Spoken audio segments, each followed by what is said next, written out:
tonight for this fellowship.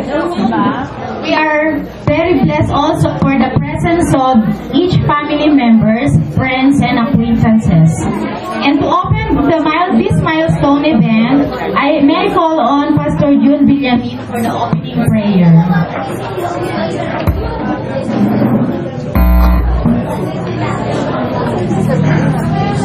Shall we rise up, please?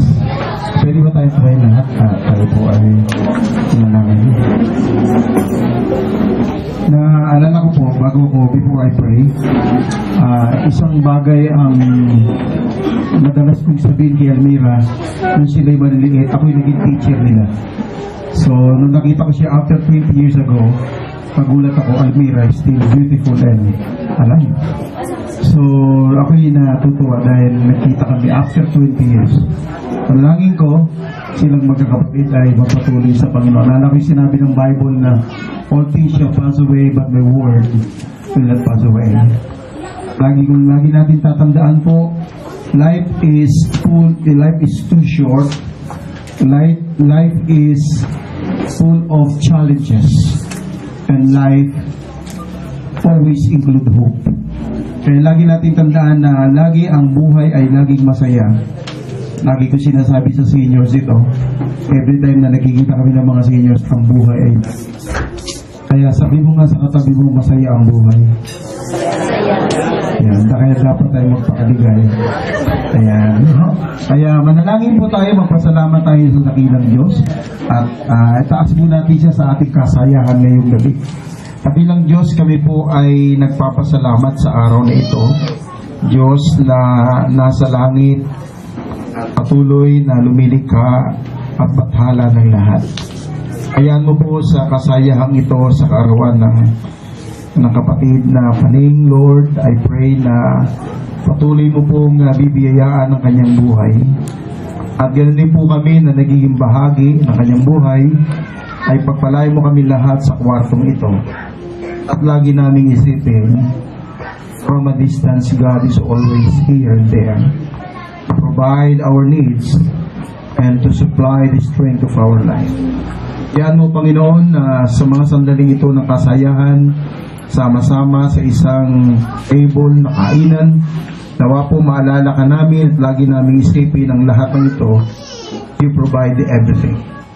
Thank you, Lord, sa mga anak niya na sumusuporta financially, ganun din po sa mga bagay na kanilang nakamtan. At dalangin namin, i-bless mo pong maigi ang katalanpan.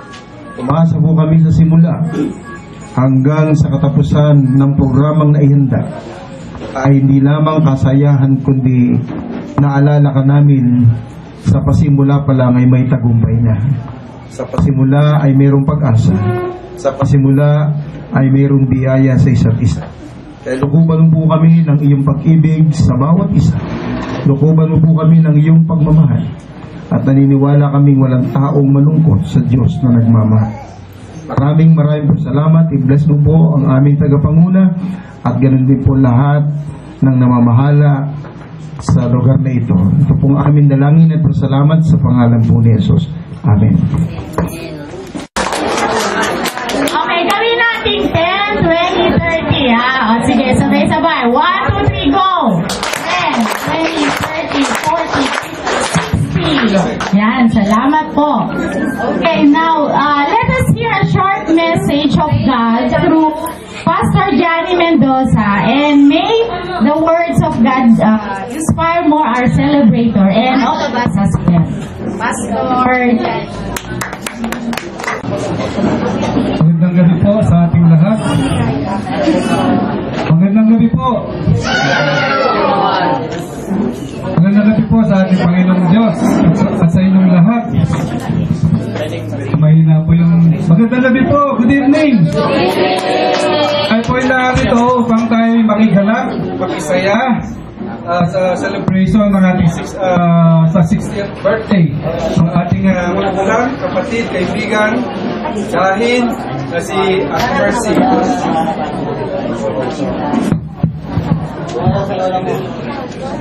Ayan, medyo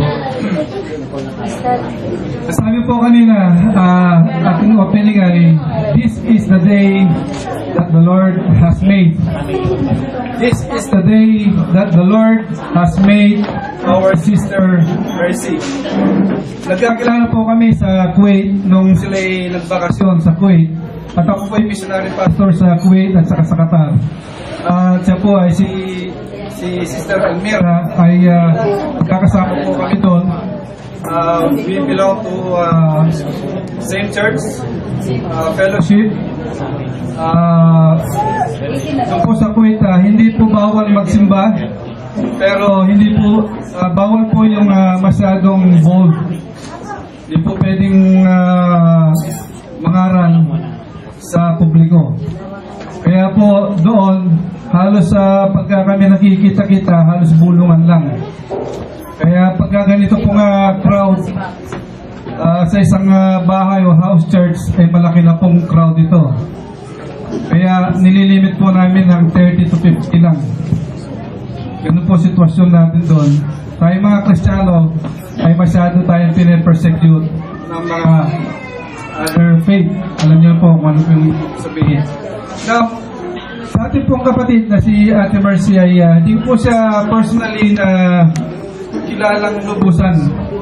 Pero kilala po siya dahil sa kanyang anak na si Mira, madalas po kaming nagkikita. At ano po si Brother Johnny, si katukayo ko. Si Brother Johnny Matos ay kamiyembro sa church. Kaya po lagi po kaming nag-uusap sa Viber and sa Facebook. Now,